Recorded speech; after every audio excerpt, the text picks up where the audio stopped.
আজকে যে সংকটের মুখোমুখি বাংলাদেশ, এই সংকট তৈরি করেছে বিএনপি। বিএনপির তৈরি করার সংকটকে বিএনপিকেই সমাধান করতে হবে। আসসালামু আলাইকুম ওয়া রাহমাতুল্লাহি ওয়া বারাকাতুহু।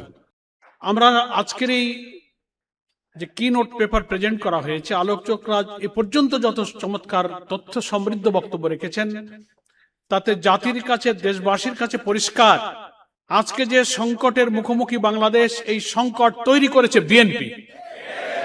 বিএনপির তৈরি করার সংকটকে বিএনপিকেই সমাধান করতে হবে।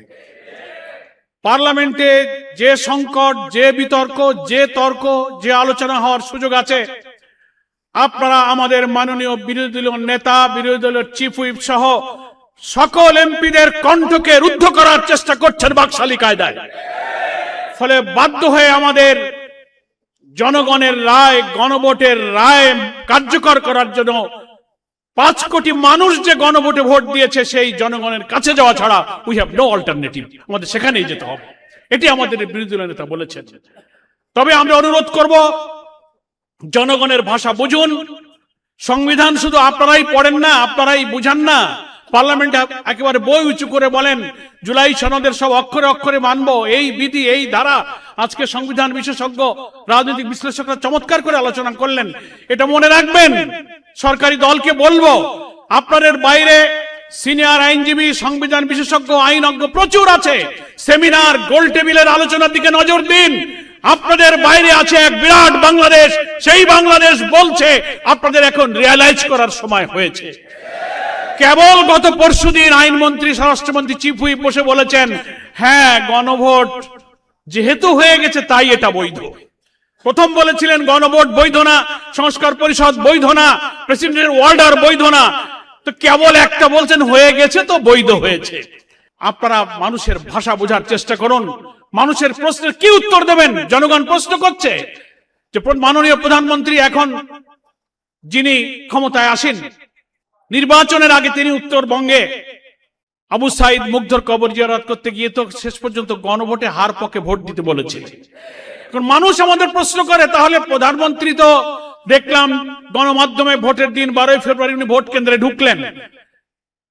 তো ভোট কেন্দ্রে ঢুকলেন মানে আপনি হাতে ভোট দিয়েছেন। যদি তা দিয়ে থাকেন, হাতে ভোট দেওয়ার অর্থ হলো 84টি সংস্কারের বিষয়ে, 47টি সাংবিধানিক সংস্কারের বিষয়ে আপনি হাতে ভোট দিয়েছেন, যে হাতে কোনো নোট অফ ডিসেন্ট ছিল না। আপনার আইনমন্ত্রী, আপনার চিফ হুইপ যারা কথা বলছেন, হাতে যদি ভোট দিয়ে থাকেন, তার অর্থ হলো আপনি সমস্ত সংস্কারকে মেনে নিয়েছেন।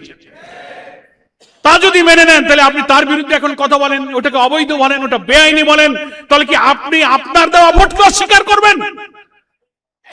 আত্মপরিচয়কে আপনি ভুলে যাবেন, আপনি নিজের সিদ্ধান্তকে ইগনোর করবেন।